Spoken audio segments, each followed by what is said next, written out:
Bienvenidos a un programa especial, si se puede decir.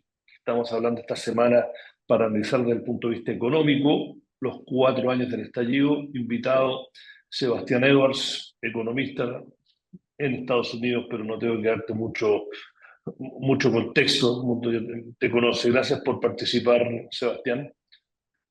Gracias, Iván, por la invitación. Como siempre, es un gusto hablar contigo. Mira, se conmemoran 4 años. A nivel macro, la economía parece haber sobrevivido, ha sido resiliente a un estallido, a un COVID, a una escalada inflacionaria y ahora, por lo del Medio Oriente, a dos guerras. Eh, ¿Cómo estamos a 4 años? ¿Estoy siendo demasiado viendo el vaso medio lleno y olvidándonos del resto? Porque también estamos más endeudados y más pobres. Estamos mal, esa es la verdad. Y para poder decir eso, hay que tener un punto de referencia con respecto al cual hacer esa aseveración. Hace un día, ayer, empieza a circular en las redes profesionales una manera muy interesante de verlo, que es la siguiente. ¿Cuál era la proyección que hacía antes de la pandemia el Fondo Monetario Internacional para hoy día? ¿Ya? El fondo, como tú sabes, todos los 2 veces al año en el World Economic Outlook hace proyecciones por 5 años. Por tanto, podemos ir hacia más o menos que corresponde con el estallido y ver qué es lo que proyectaba en el 2019 el fondo para el año 2023. La única área del mundo que está hoy día mejor que lo que se proyectaba el año 2019, es decir, recuperó todo y está mejor que lo que optimistamente pensaba el fondo, es Estados Unidos. Y la peor área es, o una de las peores, es América Latina, y dentro de ellas es Chile. Entonces, si uno toma ese tipo de punto de referencia, estamos mal. No recuperamos. ¿En relación a qué? No a la trayectoria lineal, ni alguna de esas dibujos así a mano alzada y mecánicos, sino que con respecto a lo que la gente que más sabe del tema y que se dedica todos los días, 24 horas al día, el Fondo Monetario decía. Entonces, estamos mal, nos ha ido mal. Ahora, tener que atribuirle cuánto de lo mal que nos ha ido es atribuible a la pandemia, cuánto es atribuible a la incapacidad para acordar una constitución, cuánto es atribuible a un gobierno nuevo y bastante poco experto y que ha cometido muchos errores, eso ya es otra conversación. Pero bueno, tengamos esa conversación, porque Chile antes del estallido, llevaba una década creciendo menos del 1% PIB per cápita, y eso incluyendo no, los esteroides que le entraron a la economía después del terremoto del 2010, pero con la economía estancada. Y muchos, y yo me suscribo, ¿no?, que el principal problema de la economía chilena es la política. Y los optimistas del estallido dijeron, bueno, el estallido nos dio una oportunidad. Fue una discusión desordenada y violenta de qué tipo de país queremos ser, pero esta cuestión ya no daba para más, tema pensión, salud, etcétera. Y por lo menos ahora estamos hablando del problema que tenemos. Y mi impresión es que esos 4 años hemos hecho solo eso, hemos estado hablando y se ha avanzado poco. Bueno, yo creo que hemos hablado mucho, hemos avanzado poco y la conversación pasa, lo que dice uno pasa de largo a lo que dice el otro y no ha habido verdadera conversación de fondo donde se intercambian posiciones y donde se sacan conclusiones que toman los insumos de los dos lados. Entonces, yo creo que el estallido fue un desastre. Yo creo que hoy día no podemos decir nada positivo que haya salido del estallido, porque lo positivo que salió, que tiene que ver con lo que tú dijiste, que fue haber empezado una conversación, fue una gran farra. Esa conversación se dio mal, se hizo con arrogancia, no se llegó a ninguna conclusión en la pasada número 1 y al parecer no va a haber ninguna conclusión en el esfuerzo número 2, por una serie de razones, entre otras, por la tosudez y el cortoplacismo de los políticos. Confundir las cosas, porque la verdad, Iván, es que el objetivo no era escribir una nueva constitución. El objetivo era repensar el contrato social. Y para repensar el contrato social se necesita tener un intercambio de ideas, de sentimientos, emotivos, como terapia de familia, pero de fondo. Y una vez que se produce toda esa terapia, se plasma esto en un contrato de reglas que están escritas. Y acá todos se equivocaron y empezaron por escribir el contrato sin haber tenido la conversación antes. Y los que lograron en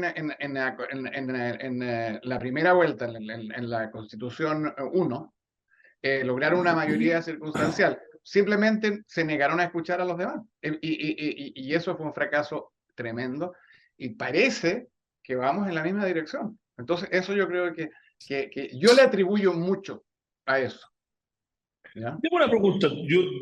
Esto, los que han visto algunas de las entrevistas que hemos hecho, yo a veces te doy crédito y a veces no, pero acá te lo doy nuevamente. Tú fuiste el primero hace mucho tiempo, creo que fue durante Bachelet 2, que te sumaste a que había que hacer cambio y que dijiste que uno de los problemas es que la derecha, simplificando, no quería admitir que hay que hacer cambio y que la izquierda no quiere reconocer que los 30 años fueron exitosos. Y me Claro, da la eso lo dijimos impresión... mucho, esa conversación que tú y yo tuvimos, que todavía se puede ver en YouTube, lo dijimos, la tuvimos mucho antes que se hablara de los 30 años. Estábamos Claro, hablando, claro, y la posición que yo tuve es lo que tú dices. La derecha no reconoce que el modelo neoliberal 1.0 se agotó y hay que pasar a otro tipo de modelo. Y la izquierda no quiere reconocer que el modelo neoliberal 1.0 fue muy exitoso.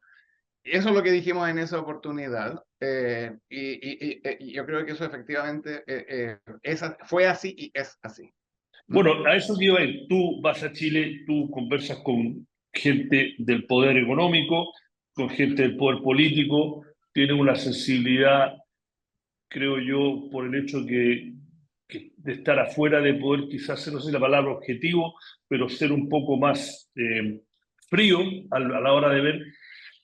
Yo he tenido una serie de conversaciones y todo el mundo dice, sí, es necesario los acuerdos, estamos ahí, pero al final no se logran.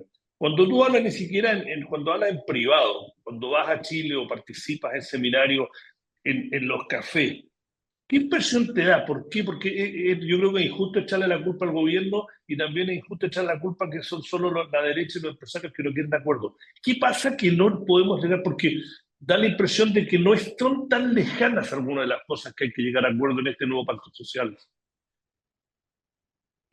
Bueno, no sé, yo creo que no es tan lejana, en eso estoy de acuerdo contigo. A mí me parece bastante insólito que no se esté llegando a acuerdo con respecto a este nuevo esfuerzo constitucional.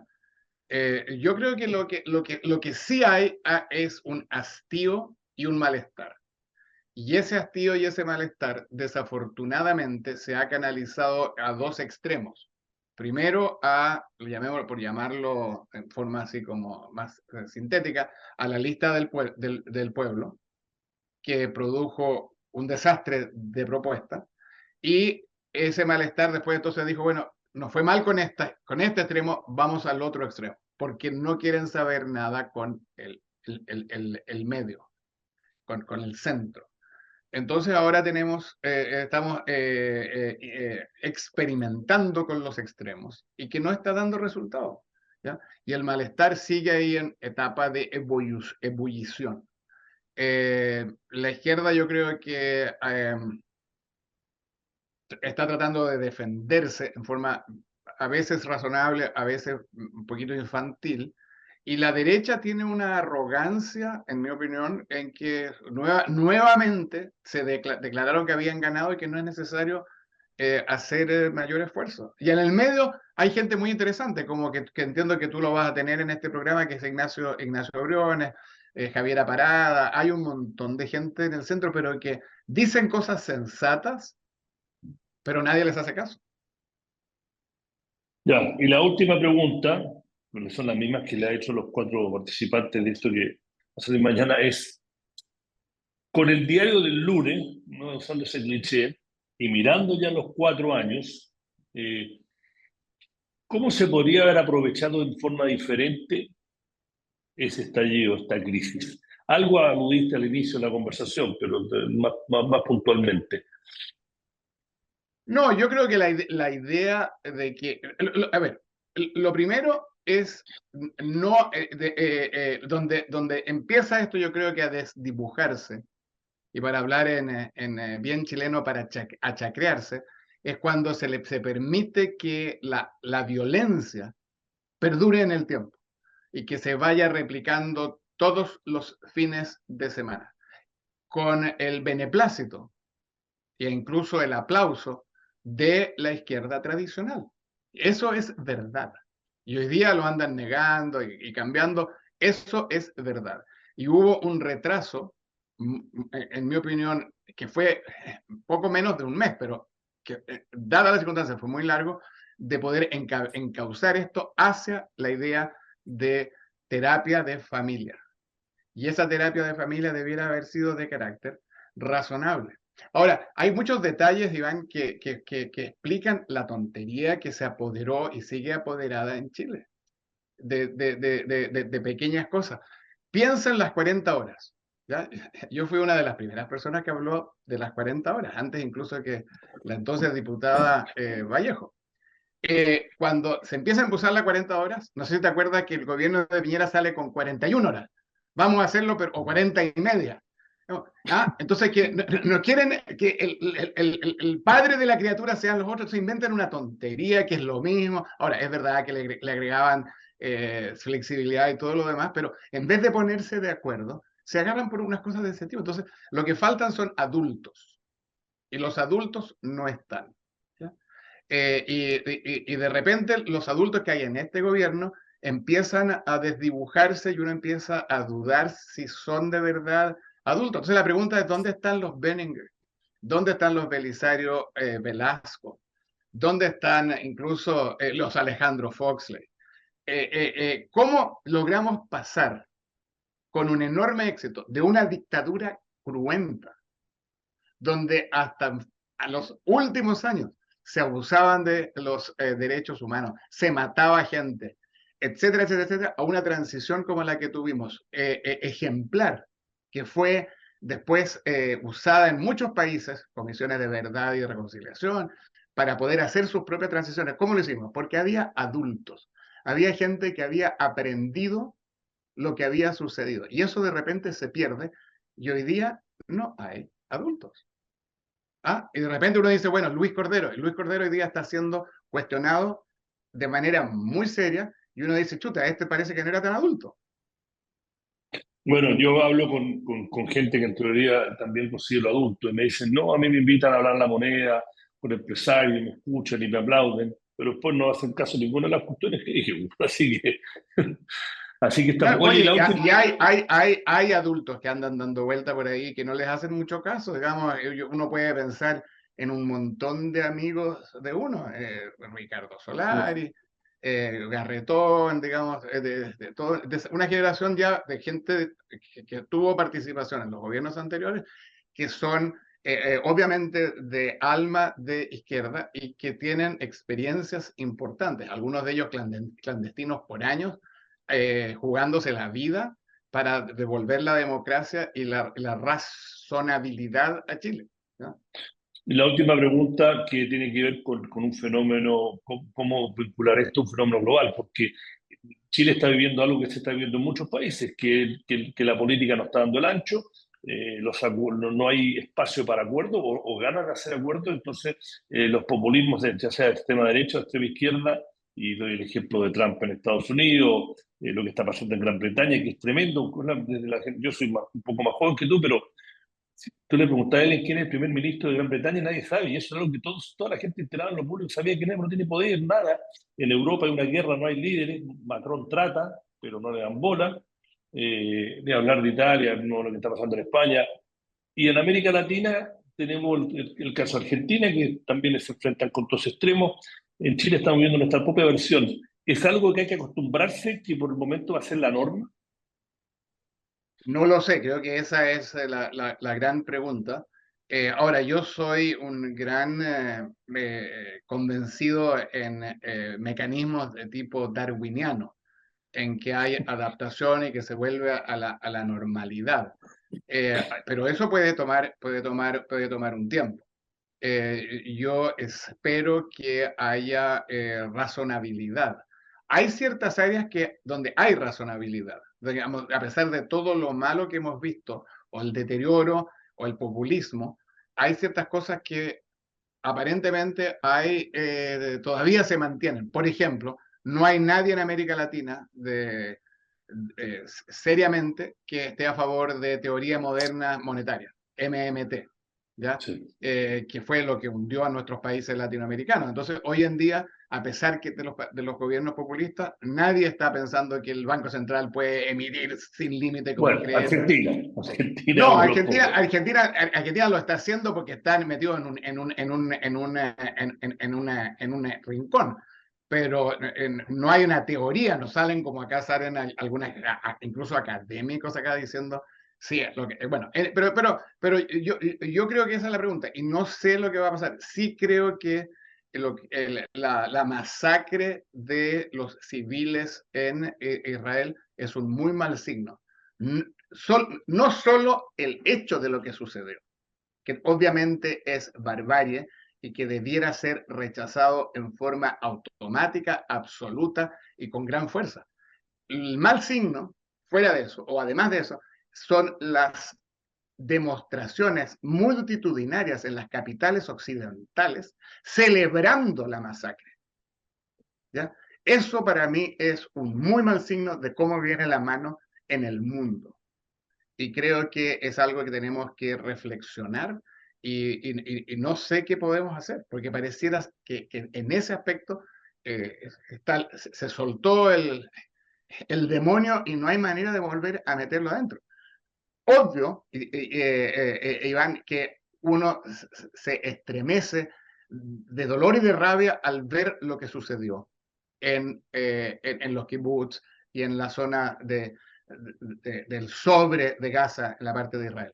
Pero en el largo plazo, mucho más preocupante para mí es Toronto, Sydney, Londres, Berlín, Madrid, en que han celebrado las matanzas. Eso yo creo que no augura malo, algo malo. Bueno, ya nos acabó el tiempo, yo prometí que esos son 15 minutos. Sebastián, muchas gracias por participar en esta serie de entrevistas para tratar de pensar las lecciones las buenas y las malas que deberíamos o que aprendimos a 4 años del estallido social y entre medio tuvimos una pandemia, inflación y ahora 2 guerras. Gracias, Sebastián, y hasta la próxima. Gracias, Iván, un gusto como siempre.